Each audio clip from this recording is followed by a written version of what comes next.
related to the message or your personal Christian experience. And if you don't have questions, it means you have not been living. You're not alive because you have been alive. Either you have a testimony or you have a question.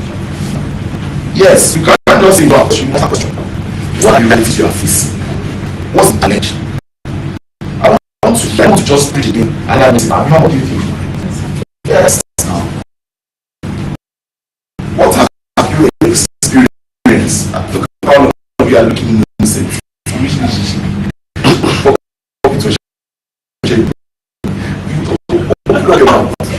Let's ask a question. Yes. God bless you. Any other question? Don't sit down there. You are too used to your own church. Stop. Because you are far from your pastor. You must ask question. That's the way to grow. That's the way to grow.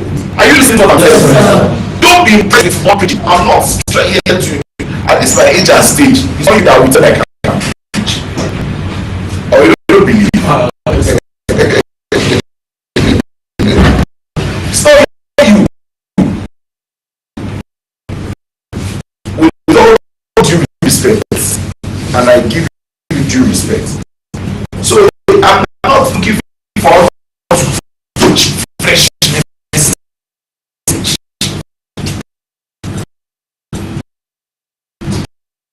Okay. You must have question.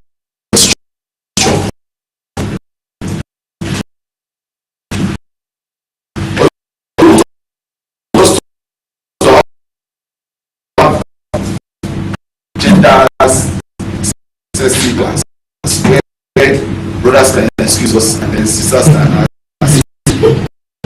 I don't think that's necessary.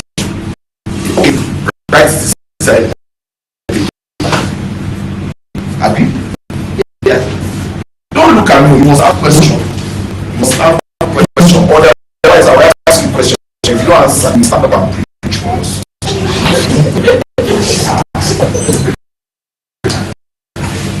Yes, because I have a question for you if you don't have a question for me. I've seen 2 hands. I'm expecting a third one at least. God bless you. Yes, I'm getting for you to come to me. I was growing up. God is my witness from Aaron's age. I was telling you that. Now so people say, hey, I will just raise hand. One time, some people used to think I was a small child until you hear what I want to say. So I say, that one is that question. I believe you don't stop. You learn more with me. If you don't have a question, you are not thinking. Yes! If you don't have a question, you are not practical. You are missing points. The other day I came and I talked about asking questions. The greatest revolution life has been questions.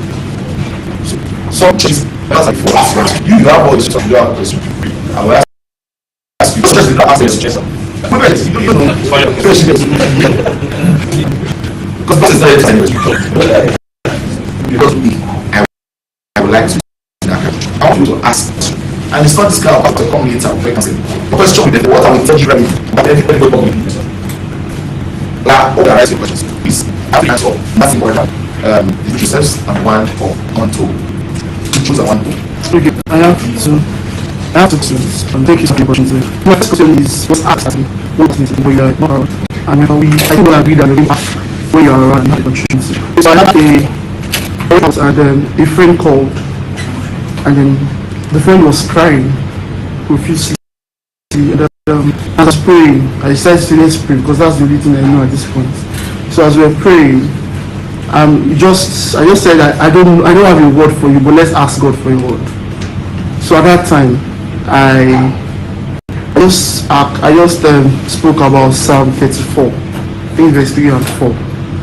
And then so after that time, because to be honest, I don't go for like that. Like I was just curious, why did Psalm 34?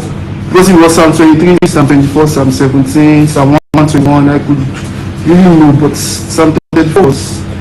So I asked, and then the answer I got, which was a bit satisfactory for me, but because we agreed we were going to ask, that's why I'm asking again, is that when a prophet keeps talking about a particular verse, fortunately, the next time you are on about 34, that you love it so much, and I think you emphasize on 34 verse 5 or so. Yes. Yeah. That's true. So I wanted to ask, is it possible that when you ask for a word and then it just drops in your mind and does it make sense? Yes, it does. It makes every sense. Okay. That's question one. Now let me share with you the question two. Okay, then the second question is about the mind. Right? Last month we emphasized much on faith, and I also want to ask for confirmation again that sometimes the mind may not go in line with what your head is saying and what your heart wants, and your mind might begin to cast doubts. Is it possible to not, because at one point the mind begins to overwhelm, for instance, the mind begins to overwhelm and I begin to not feel that my faith is strong enough. Is it possible for that doubt in the mind to coexist with the fact that I know that regardless of the many unnecessary thoughts that keeps flocking in, that my faith is strong in this case? Very beautiful. Very beautiful. Okay, but I want to ask you, your second question, do you have an example? You don't have, no, it's not bad, but if you do, just so that we can pin it. Okay, I have faith for a project I'm planning, but the resources are not there. And then there is doubt here that, why can't you just, the fortunate thing is I had a call with some of my guys yesterday, and I remember that I told them that we know we have a worst case plan, that if we cannot do this, we'll go with this our last plan. But it came to me and I said, my head space just said, stop that. This worst case that we have, we're not going to go by regardless. But again, all through the day, that worst case is what I'm holding on to. Serious. I like this question is that. How many of us understand the question? You can help me rephrase the question to prove you understand. The second one now. Yes. So it's like having plan A and plan B. And then you probably already think in your head that plan A will work because you will have faith, and then but somewhere in your mind there's still some of doubt. That's just not like it's doubt where I say, okay, maybe if this doesn't work, this might work. So for someone like me too, it has happened to me before, where I now begin to, after a while, maybe I waited for a while, it comes. Then I started thinking maybe the plan B is now that God wants me to go with. So how do I now manage not going with doubt, because it's doubt that is making me want to go with the plan B. Not that it's a plan A, plan B as my initial preference. So I think that's what I understand by Is that somehow or exactly? Somehow. We have put it in words. Okay, the someone is not exactly plan B. It's a worst case scenario. What was that? That's why I'm asking. Because plan A, in his own words, plan A and B might be good. It might just be a lesser, but this one is like extreme case. For instance, to be opened, we are planning a 3 days event, and the worst case scenario is that we'll do just a 2 hours event Instead of a 3 days event. So in the English sense, Malachi, that's bad, exactly.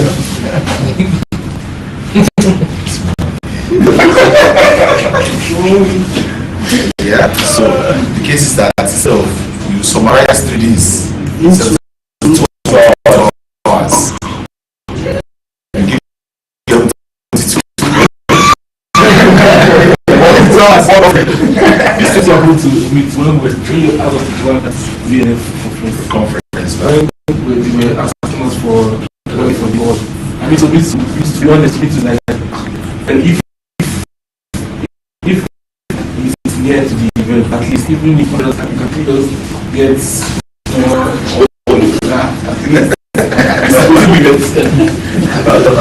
So you already asked your question. Okay, that's a simple question.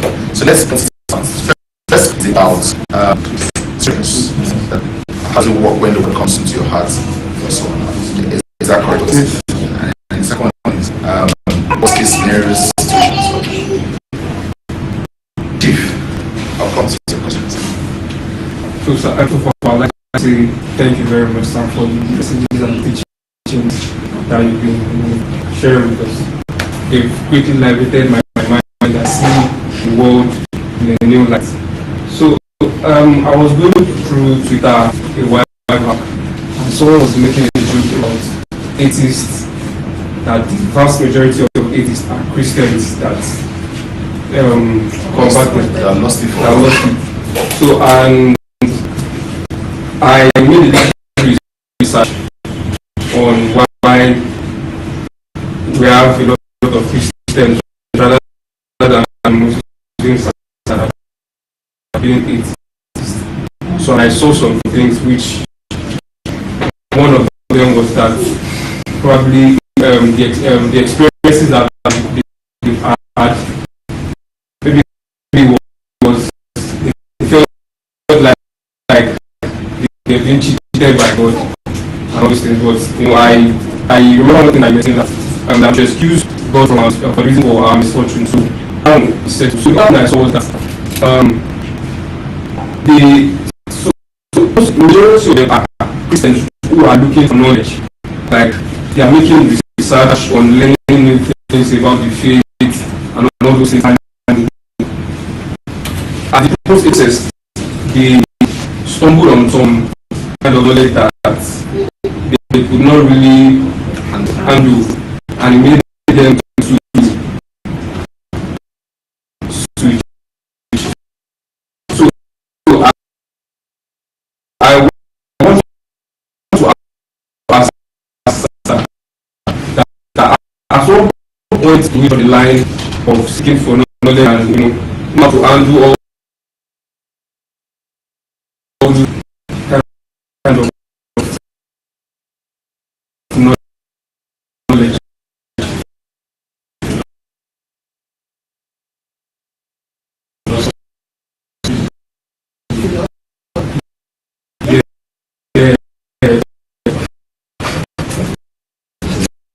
That's my question.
Yeah, that's it. Thank you very much, sir. So, sir, my question is from one thing you said last week. Like said, it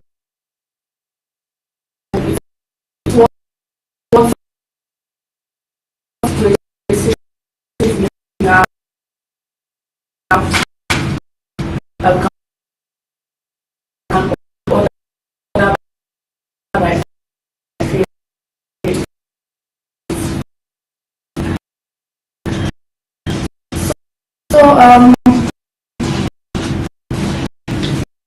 let's say for instance that I want to use my field to order something,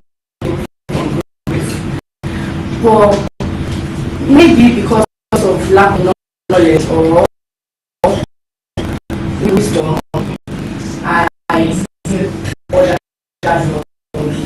So this is like scenario. Let's take for instance that I want to order that. But I don't eat any other item aside the individual. But because I probably did not specify or I didn't create But well, I don't know if it's good in there. I don't even like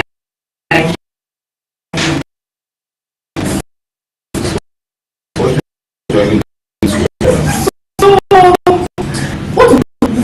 is good in there?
It comes and then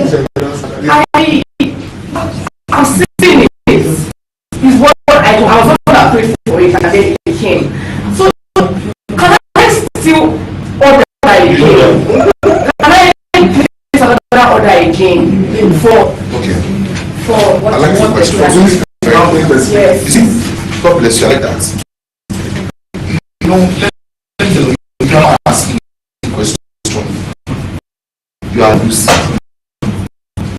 You are losing. To say you even ask me privately, if you have known it or you to show. I don't know how.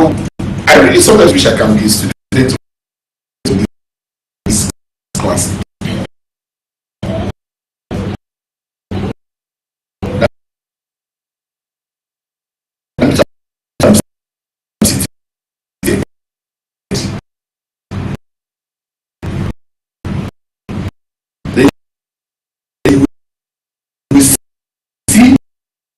How I would have behaved.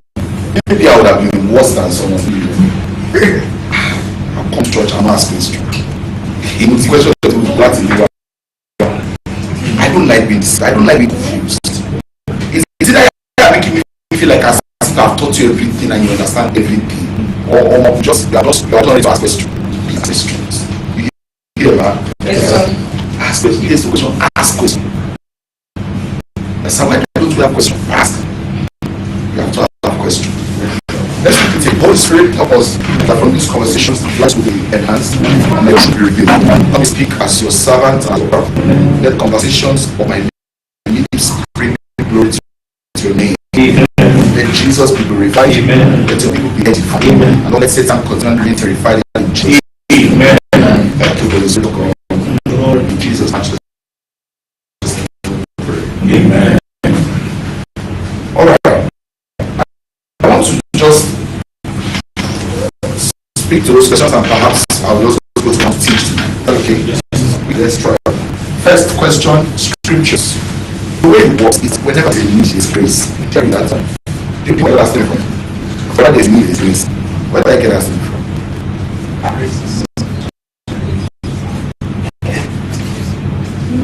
Yes. It is a clear scripture that and those no. Let us come boldly before the throne of grace. Our Lord want to read. Let us come boldly before the throne of grace and obtain mercy and grace to help in need. Once there is a need, there is a grace. If you met someone now that wants you to counsel and the demand of that conversation is you have to speak like this. Intelligence, wisdom is being available to you like you. If, for example, there is nobody to people in church and there's an example I made before, the pastor taught me to the chair I got this with somebody. I mean, Lord, this is not Tuesday. Tuesday or Thursday, one is because I know I think about that. So he came back to jam. You want to when you already my team comes out, they now have this idea of permission, like chase Onitsha, Oshun, Togo. So that needs to control that. It was clear. Not stop us. And I asked this question. Since I was public, that was event was killed by spirit. I might just empty by my hand was jamming. You know, I don't know how much it after the I was when you say I was drinking of Jesus.